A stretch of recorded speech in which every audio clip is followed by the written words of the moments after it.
Hey guys, this is Ice Dragon here. I'm back again with more War Thunder ground forces for you, and today I have a replay for the Tiger II Porsche.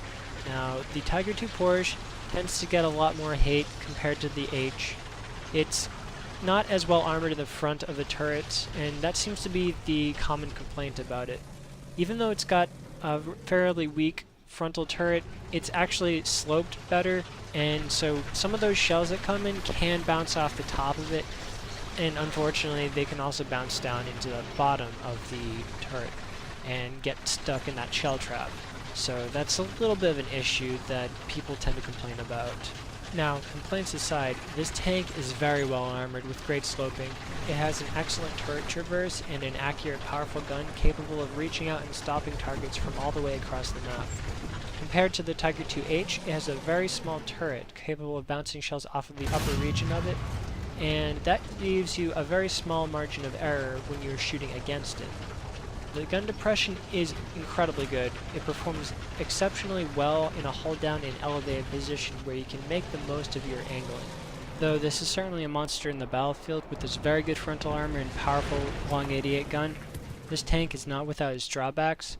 This tank has a soft frontal turret, which people will be most likely gunning for. They are also going to be aiming for that shot trap underneath your turret. Because of this, your turret ring is fairly exposed and prone to jamming.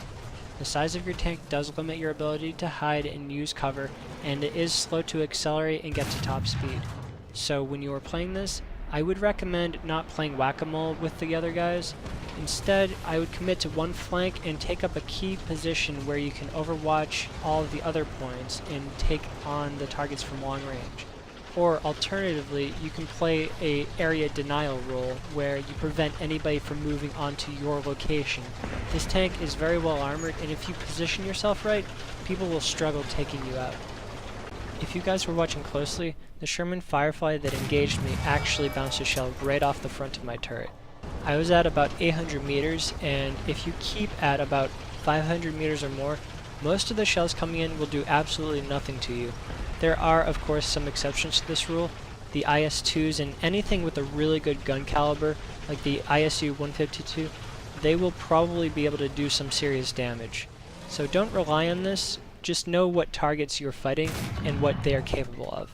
The ammo in your long 88 gun retains energy extremely well.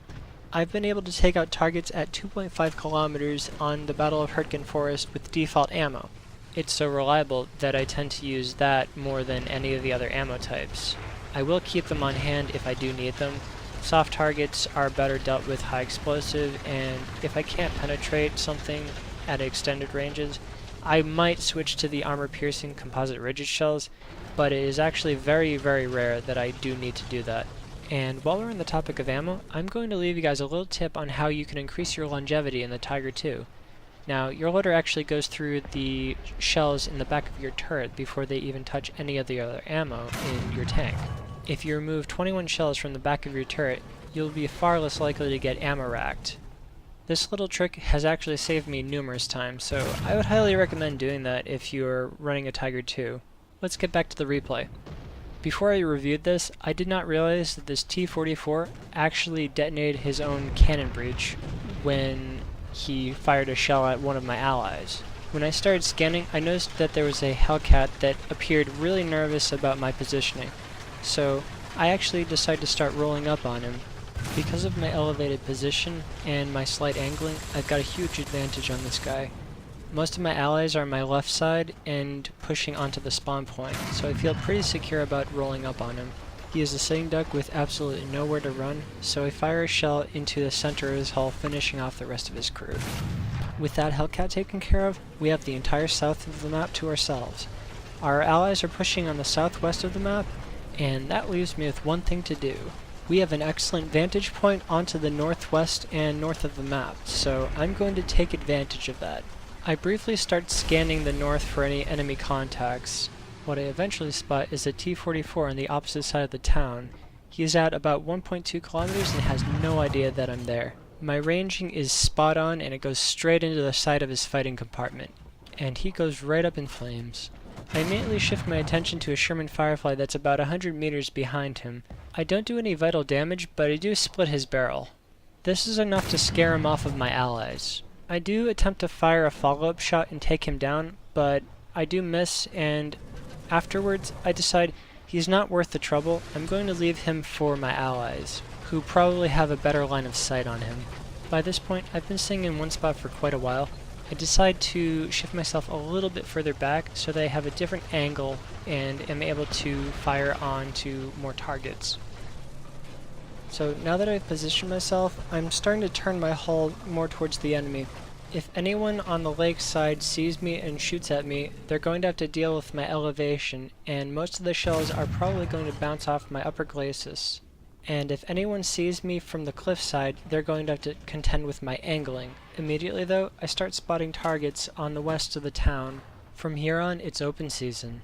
Most of my targets are actually more concerned with the town than they are with the south of the map, though this is giving them the opportunity to control the north and center points. This is kind of a bad play on their part, as they are letting me get an uncontested 6, 7, and 8 kills. Our team is starting to gain a lead in terms of number of tanks on the field, and I am essentially creating a huge opening for the people on the north side of the lake to utilize. As I'm scanning my surroundings, on the cliffside I spot a Sherman 76, and he's actually currently being engaged by one of my allies. This shot is proving to be a little bit on the tricky side, as he is covered by some of the rocks on the cliffside. My first shot does miss, however, I fire a second shot, and this one does connect. It goes sailing right into the side of his turret and knocks him right out. The rest of what happens here in this replay is essentially me waiting for this match to end.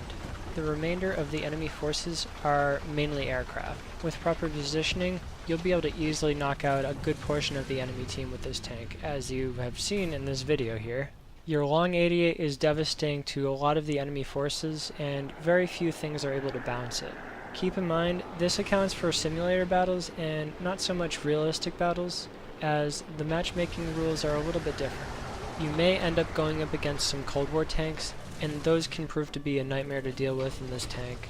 As for those circumstances, you have to be extra cautious and try to engage targets of opportunity. So all in all, long range limits your vulnerability, hold down positioning makes you really hard to combat, your side armor is deceptively bouncy, even a slight angle can and will seriously improve your survival rates. Play this like a mobile bunker. Your job is to hold key positions and prevent hostile advances. Take away 21 shells from the back of your turret so that you are less likely to ammo rack. And lastly, know your tank, know your enemy's tank, and read your terrain. Ground Forces is all about positioning, so if you guys like this video, please feel free to subscribe. If you guys want to see me in action, check out my Twitch channel. I listed it in the description for you guys. Until next time, take care, and I'll catch you later.